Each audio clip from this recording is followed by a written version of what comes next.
Coucou les proches, salut tout le monde, j'espère que vous allez bien. Moi je vais très bien, je suis contente parce que j'ai enfin une chambre à peu près calme où je peux enregistrer tranquillement. Et là je viens de passer une journée incroyable, donc j'ai envie de vous le raconter là en direct, alors que ça s'est passé là, il y a quelques heures. Donc je suis sur la ville de Crattier, je suis arrivée hier après-midi. J'ai pris le temps hier de me balader, d'aller voir le marché, de m'offrir une gaufre, chose que je n'avais jamais goûtée depuis que je suis au Cambodge. Et franchement, elle était délicieuse. Donc je recommande franchement les gaufres du Cambodge, incroyable. Et quelques jours avant ça, j'avais regardé une vidéo YouTube d'un couple français où dedans, en fait, ils avaient mis les coordonnées du guide francophone qui avait pu leur faire visiter la ville un peu hors des sentiers battus. Et il faut savoir que Crattier, c'est une ville réputée pour aller voir les dauphins d'eau douce. C'est une espèce qui est en voie de disparition. Donc voilà, et à côté de ça, ils avaient quand même fait d'autres choses, voir les plantations et tout. Et je m'étais dit, oh, c'est cool, et franchement, ça donnait envie. Du coup, j'ai contacté ce guide, et qui m'a dit, ouais, pas de souci, on a échangé au téléphone et tout. Et du coup, il m'a dit, ok, rendez-vous à 7h30 le lendemain. Et donc voilà, et puis ce matin, un peu avant qu'il arrive, il m'a dit il y aura un couple de Français également, est-ce que ça te dérange ou pas? J'ai dit non, pas de souci. Et donc voilà, et donc au final, en fait, quand la personne est venue me chercher, ce n'était pas ce guide en question, parce qu'il faut savoir que ce guide est aussi professeur dans une école, et du coup, cette matinée-là, il n'était pas disponible. Donc c'est un de ses amis et collègues, parce que lui aussi est professeur dans une école, mais qui lui travaillait l'après-midi. Donc il était dispo la matinée. Donc voilà, en fait, donc j'ai rencontré cette personne très gentille, très très souriante, très dynamique. On a pris un café en attendant le couple de Français qui, eux, étaient sur l'île en face. Donc on devait attendre que le bateau arrive à quai. Et voilà, on a commencé la journée. On est allé voir du coup les plantations de riz. On a vu donc comment ça fonctionnait, comment c'était cultivé et tout. Donc c'était super intéressant d'avoir les explications. Et ensuite, on est allé visiter l'usine de fabrication de charbon. Donc chose incroyable, franchement. On n'a pas idée en fait du tout quand on est en France parfois de comment sont fait telle ou telle chose. Et là, de voir le procédé, je trouve ça incroyable en fait. Donc voilà, on a visité ça. Et ensuite, on a visité une usine de fabrication de briques, donc avec l'argile vraiment qui vient directement du lac à côté.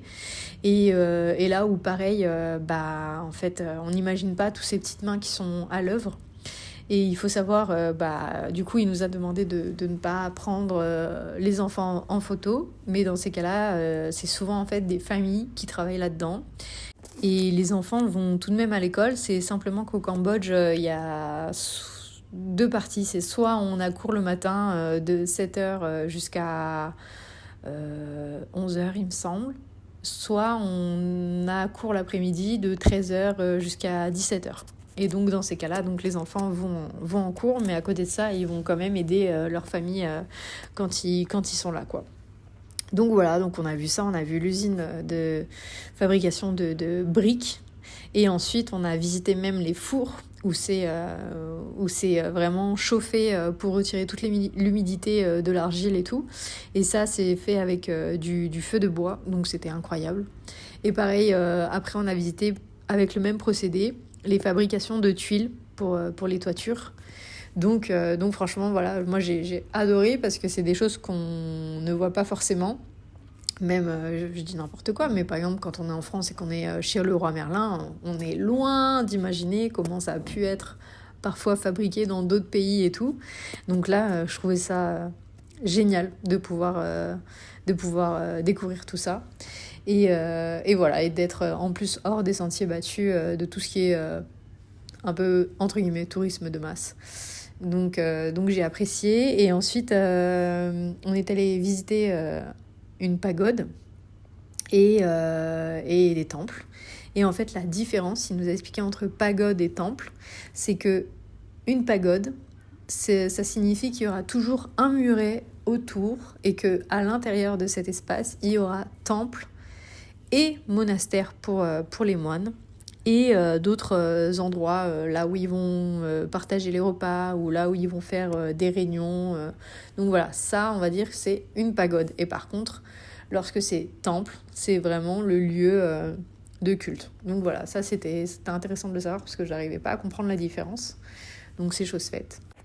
Et ensuite, on est allé visiter un couple qui fabrique des objets en bois et qui revendent ça après sur les stands, justement, près des bateaux qui embarquent pour les excursions pour voir les dauphins. Mais voilà, donc tout ce travail artisanal, c'est incroyable. C'était très intéressant aussi.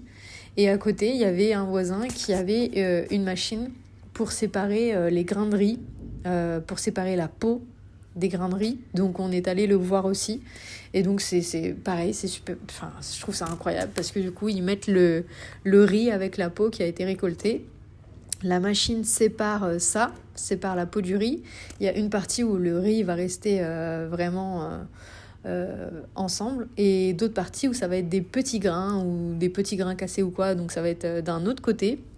Et ensuite, il y aura la peau du riz qui, lui, va servir pour les cochons, qui va servir comme une espèce de poussière. Donc voilà, donc en fait, tout est récupéré. Et pareil, ça, c'est super intéressant de voir le procédé de tout ça. En tout cas, moi, ça me fascine. Et ensuite, du coup, voilà, la matinée a été bien remplie. Et vers midi, on est retourné vers la ville parce que le couple de Français avec qui j'étais, eux, prenaient un bus l'après-midi pour partir sur une autre ville. Et à côté de ça, le guide m'avait proposé en amont savoir si je voulais découvrir l'école où il travaillait quand il irait faire ses cours l'après-midi. Et j'avais dit ouais, de fou, grave, ça m'intéresse.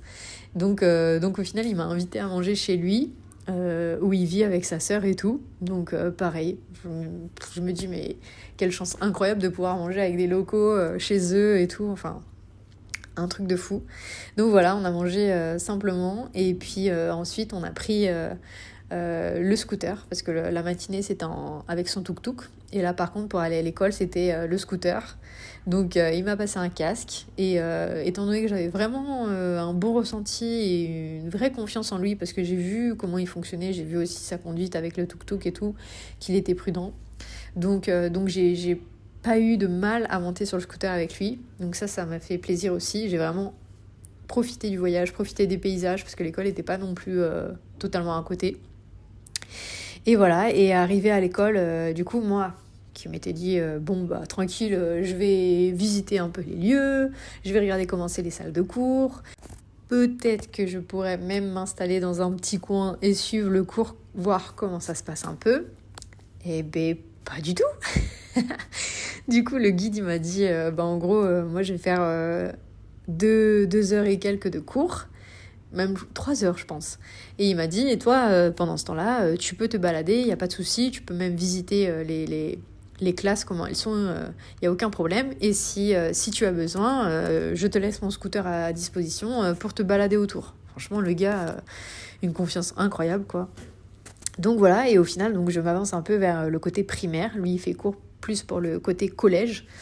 Et donc, je m'avance vers le côté primaire. Et là, en fait, il y a une masse de gamins qui arrivent vers moi et qui me disent des « Hello, how are you? What is your name ?» Et j'étais là « Ok. » Donc, je me pose et tout. Donc, je discute un petit peu avec eux. Et voilà. Et au final, en fait, ils étaient autant impressionnés que moi. Voire peut-être même plus. Et du coup, on a discuté comme ça avec... mais c'était des petits, ils avaient entre 8 et 10 ans. Donc on a discuté, on a parlé anglais un petit peu, ils m'ont montré leur cours, leur cahier où il y avait écrit les petites phrases clés. Et puis après, voilà, c'était plutôt en langage des signes, genre je montrais le t-shirt et du coup je disais voilà en anglais comment ça se dit. Ils répétaient et puis après, moi je leur demandais comment ça se dit en cambodgien et ainsi de suite. Et du coup voilà, on a passé un petit moment comme ça, c'était très sympa. Et au final, donc la première heure passe et le guide revient vers moi. Et il me demande ça va et je dis oui ça va. Il me dit ok tiens, il me tend un livre et il me dit ok regarde un peu quel est le sujet, là, de quoi ça parle. Et puis, c'est toi qui vas faire cours d'anglais à la classe que j'ai, là. Et je dis, quoi? Moi, faire cours d'anglais alors que je ne canne pas un mot d'anglais, franchement, je suis pas bonne en anglais, je comprends mieux que ce que je ne le parle. Et du coup, je me suis dit, what, moi, devant une classe? Non, mais ça va pas. Et du coup, je dis, non, mais je parle pas anglais, moi, comment je fais? Et tu veux pas que je leur apprenne un peu de français plutôt et tout? Et du coup, il me dit, non, c'est important qu'ils continuent à apprendre l'anglais, mais après, si tu veux mettre quelques mots de français, ok, pourquoi pas? Et donc, je me suis dit, waouh, dans quoi je m'embarque? Et en même temps, je me suis dit, bon, je vais pas dire non, en fait. Ils sont tellement dans l'envie et tellement avec un sourire de voir euh, quelqu'un d'étranger, mais que je peux pas refuser. Et donc j'ai commencé à regarder le bouquin, de quoi ça parlait et tout. Et il m'a prévenu que c'était une classe qui avait 14-15 ans. Donc, et qui connaissait quand même les bases en anglais. Donc voilà, et en fait, je me lance, je suis rentrée dans la classe, et chose incroyable, donc ils sont tous en tenue, les Cambodgiens, quand ils ont cours, donc c'est marrant, parce qu'ils ont tous chemise, et en bas c'est pantalon, mais après c'est claquettes, peu importe, ça c'est marrant, niveau style, mais du coup, ouais, je me présente, et on commence à parler comme ça. J'ai demandé à chacun vraiment comment il s'appelait et j'ai fait dire à chacun vraiment what is your name, ok, my name is leur prénom, et après je leur disais nice to meet you, et comme ça ils me répondaient aussi nice to meet you too, et franchement voilà, j'ai voulu prendre le temps avec chacun d'eux, et au final c'était pas plus mal, parce que je pense qu'il y en a qui pratiquent peu, voire pas du tout avec leur entourage, à part à l'école. Donc voilà, et ensuite, je sais plus comment ça s'est goupillé, mais en gros, je leur ai demandé s'ils connaissaient telle ou telle couleur qu'ils avaient sur eux. Ensuite, le cours que m'avait montré le guide qui était dans le livre, ça portait plus sur comment passer une commande quand on va dans un café ou quoi. Et du coup, on a vu un petit peu ça, on a vu un peu les bases de ok, je rentre dans un endroit, je veux commander un café, et comment je demande et comment l'autre personne va me répondre en général. Donc voilà, et au final, ils étaient forts, franchement, j'ai trouvé qu'ils avaient un bon niveau, parce que moi qui avais même des doutes sur comment on écrit ça en anglais, comment on dit ça ou autre, j'ai mis Google Traduction. J'écrivais la phrase, ou je disais la phrase en vocal, et comme ça me la traduisait en anglais pour être sûre que je faisais pas de faute d'orthographe. Et ensuite, j'ai amené ça différemment, parce que je leur ai demandé, je leur ai dit, ok, donc par exemple on dit I would like a coffee. Donc ça, je le disais à l'oral, et après je demandais, j'ai trouvé le truc en fait, je les ai fait travailler eux, je leur demandais d'écrire ça au tableau, et voir s'il n'y avait pas de faute. Et comme ça, moi, j'avais le temps, entre-temps, d'aller sur Google Traduction, de noter cette phrase et de voir comment ça s'écrivait exactement. Et ensuite, voir si eux, ce qu'ils avaient noté au tableau, c'était bon.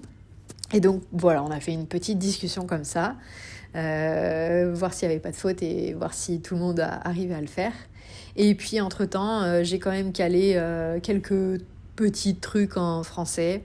Je leur ai appris à dire bonjour, et comment tu t'appelles, et je m'appelle un tel. Donc voilà, franchement, là, par contre, ils ont écrit direct dans leur cahier. Je pense que c'est quelque chose qu'ils ne connaissaient pas du tout.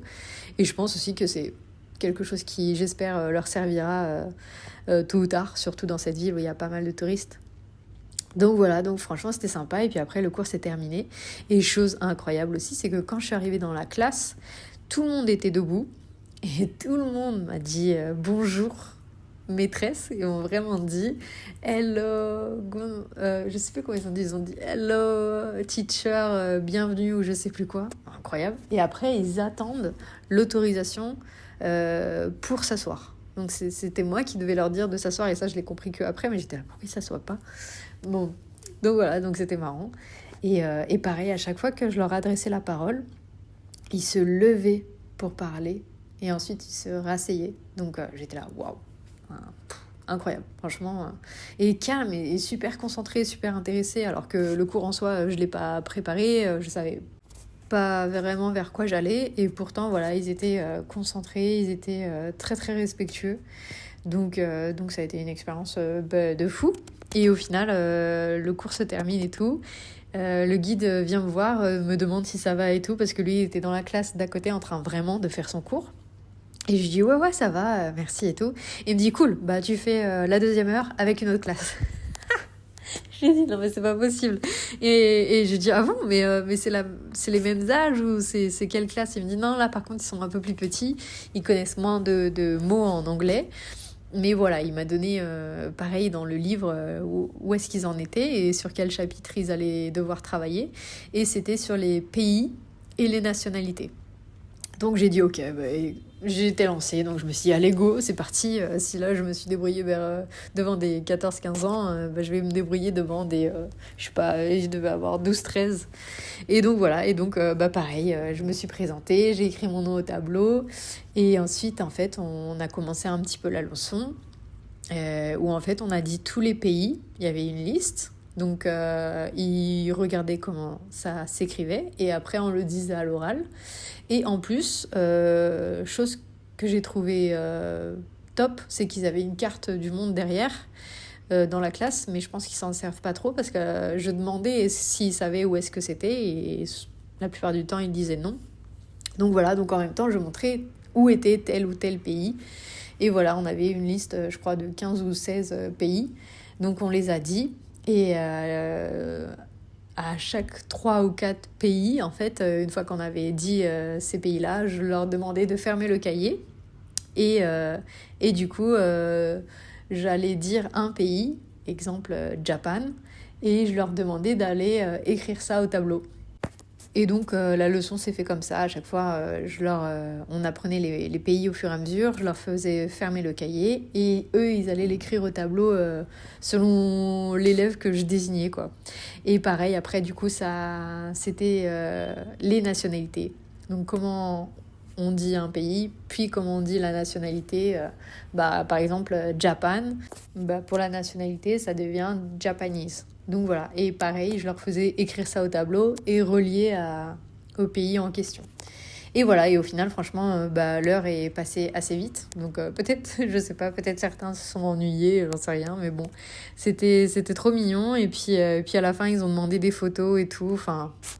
Donc voilà, et entre-temps, le guide, pendant ce cours-là, m'avait ramené une noix de coco à boire, donc super sympa aussi. Et voilà, et franchement... incroyable, mais je me suis pris au jeu, quoi. J'étais en mode avec mon petit cahier, je désignais les élèves qui allaient écrire quoi au tableau. Et, et j'étais là, ok, donc toi, je vois que tu te caches un peu, bah tiens, ce sera toi, comme ça, tu vas travailler un petit peu si tu bugs sur ce mot ou quoi.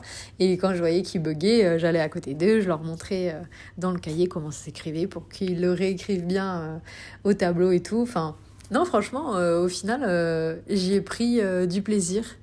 Et je trouve ça incroyable la manière dont ils accueillent et d'avoir une opportunité comme ça. Si on m'avait dit un jour que j'allais faire cours entre guillemets dans une classe au Cambodge, non mais truc insensé quoi. Et voilà, et puis la journée s'est terminée. Après ça, j'ai discuté un petit peu avec le guide et tout, et puis voilà, il m'a ramené tranquillement en scooter vers mon hôtel. Et puis, pareil, après, j'étais en train d'écrire un post sur Facebook pour mettre justement les coordonnées de ce guide et je les mettrai dans la description de cette vidéo. Mais pareil, après, en fait, j'ai discuté avec 2 touristes américains, dont lui qui parlait un peu français et elle qui était d'origine chinoise et tout. Un truc de fou, je me dis, mais jamais je parle aux gens, pourtant je suis assez sauvage et tout. Et là, chose incroyable, j'ai attiré des personnes à moi, j'en sais rien. Parce que pareil, après eux, il y a un Cambodgien qui est venu s'asseoir vers moi et qui m'a demandé comment j'allais et tout. Et puis qui m'a dit oui, ça va, je suis là avec des amis. Mes amis tiennent une boutique à côté, un petit shop. Et j'ai dit ok, est-ce que tes amis vendent de la bière? Et il m'a dit oui. Et je dis pas ok, viens, on va boire une bière alors. Et voilà, donc on a discuté un petit peu. Pareil, j'ai appris quelques mots de français, il m'a appris quelques mots en khmer, donc en cambodgien. Mais c'est chose pas facile, mais voilà. franchement, mais j'ai envie de dire une journée incroyable et avec des personnes accueillantes, souriantes et adorables. Donc voilà, c'était mon expérience à Crattier. Demain, je ne sais pas encore ce que je ferai. J'ai pas vu finalement les dauphins d'eau douce parce que je n'ai pas souhaité faire cette excursion en bateau à moteur, chose qui me dérange un peu pour le bien-être des animaux. J'ai pas envie de leur créer de stress ou quoi. Et puis, je n'avais pas envie non plus de faire du kayak. Je n'avais pas envie de faire d'efforts physiques. Donc voilà, peut-être que je les verrai à distance, j'en sais rien. En tout cas, demain, peut-être que j'irai sur l'île en face faire un tour en vélo. Mais voilà, maintenant, je me laisse un petit peu porter. Et puis voilà, ça laisse place à des rencontres et à des opportunités pas du tout prévues, mais qui font justement ces aléas du voyage. Voilà, en tout cas, je vous fais des bisous et je vous dis à très bientôt. Ciao tout le monde!